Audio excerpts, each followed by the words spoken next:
Alright, for our live-action return to Gravity Falls, we're going to have to cast a number of iconic characters from the hit animated show.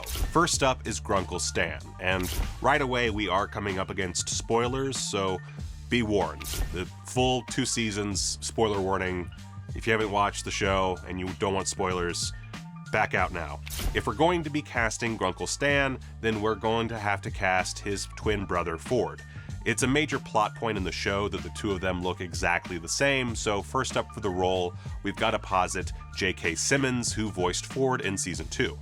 He'd need to make with that acting of his and change his voice to play everyone's favorite serial criminal / uncle / mystery shack proprietor, but it seems reasonable to assume he'd be able to pull off both roles. But hey, since it's kinda my thing to introduce 3 options and I have a word count to hit, who else could work as Grunkle Stan? Of course I have to submit Jon Hamm. Throw some old age makeup on him and I think he'd do great. This also has me realizing that animated characters tend to have really strong chins. You ever notice that? I think he's got what it takes to ham it up. That was terrible. I should leave the jokes to Ryan George. That sounds like a nightmare. Finally, let's throw Robert De Niro into the mix. I feel like he's got a good look, and he's the right age for a slightly older Grunkle Stan. But I'm going to stick with J.K. Simmons. Dude already brought a lot to Gravity Falls, and I'm sure he'd continue to do so in live action. You know, if this was a good idea. Which it's not. But anyway, moving on. We've got to talk about Stan's nephew and protagonist of the show, Dipper Pines. This little conspiracy-loving kiddo was the heart of Gravity Falls, and as much as it pains me to say this, for our live-action interpretation, he's gonna be all grown up. Also, I lost a bet, so let's see him played by NBA player Alperen Şengün. Cool, that's 1 down. Now, how about we try voice actor Jason Ritter in the role? He very briefly shows up in the cartoon as his own character, so technically we've already seen what he would look like. But that doesn't mean we can't also give him the old AI treatment, just for good measure.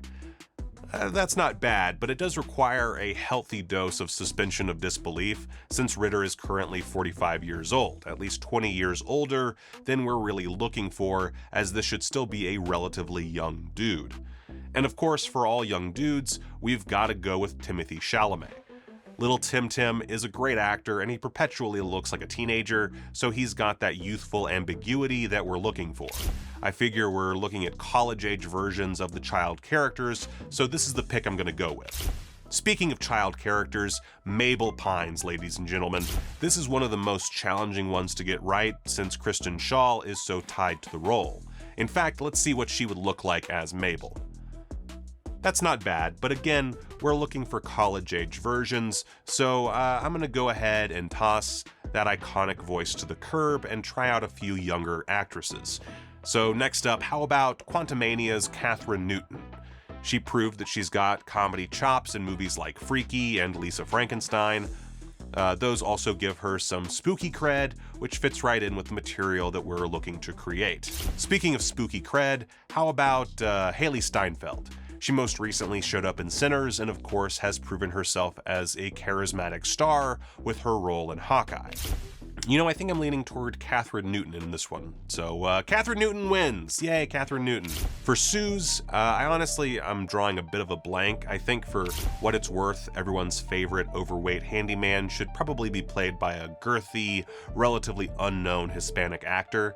That said, here are some options. What We Do in the Shadows' very own Harvey Guillen might be a bit short for the role, but he's proven his comedic skills time and time again. I just watched Companion, and while I was a bit mixed on the final results, he's definitely a highlight. Another option would be Gabriel Iglesias, the stand-up comic who's got the look down and the comedy chops of a master.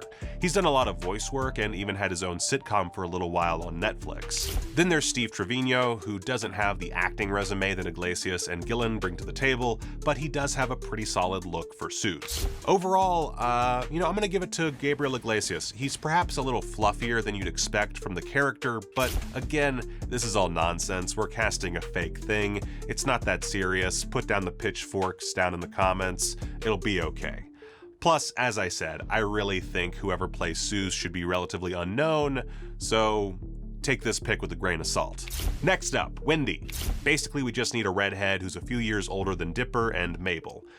Karen Gillan is kind of an obvious choice. She's sort of the Timothy Chalamet of redheaded actresses. At 26 years old, Annalise Basso could also work in the role. She's set to feature in the upcoming Mike Flanagan Stephen King adaptation, The Life of Chuck, and co-starred in the Snowpiercer series as the off-the-wall wacko L.J. Folger. Then there's Kate Mara, whom you probably know from that one Fantastic Four movie we never talk about.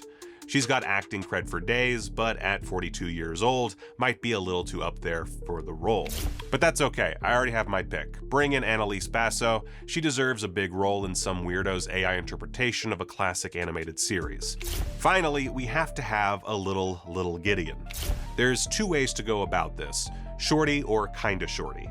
My first pick is a bona fide shorty, Lenny Rush, the British teenage actor whom you may know from a few episodes of the latest interpretation of Doctor Who.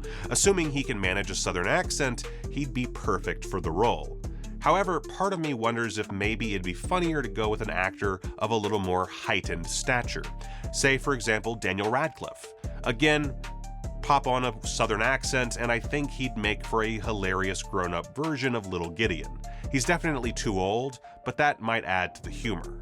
Another standard issue short king would be Elijah Wood. I feel like both he and Radcliffe age pretty well, and so it wouldn't take much to make them up to look like a teenage Gideon. It wouldn't be perfect, but like Soos, I think that the real answer is to cast an unknown in the role. Out of those three, if I had to pick, I'd probably go with Daniel Radcliffe, mostly for the lulz of it all. I won't say lulz again, I'm sorry. As for the plot, I'm not gonna pretend that I have the comedic and storytelling genius of Alex Hirsch. Dude made a damn near perfect kids show that basically any age can enjoy, not unlike Adventure Time in that regard. As such, all I can offer up for story is that it would have to involve Dipper and Mabel returning to Gravity Falls for a summer of creature-heavy fun and conspiratorial shenanigans brought about by good old Uncle Ford. Along for the adventure would be the usual cast of characters, including Lil Gideon, who would probably default to his villainous ways, perhaps thanks to the return of Bill Cipher, whom I didn't cast because he's a one-eyed triangle, just to get Alex Hirsch to voice that pointy psycho. Although, you know what? AI guy, if you want to try it out, let's see sexy Bill Cipher. Yeah, sexy Bill Cipher. There we go. Let's ruin it, internet. Yeah, just like we ruin everything.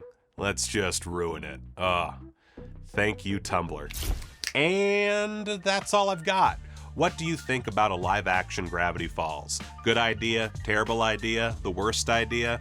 Let me know in the comments why you all think it's the latter. I read all of them, so I have something to tell my psychiatrist. Until next time, thank you for watching ScreenRant.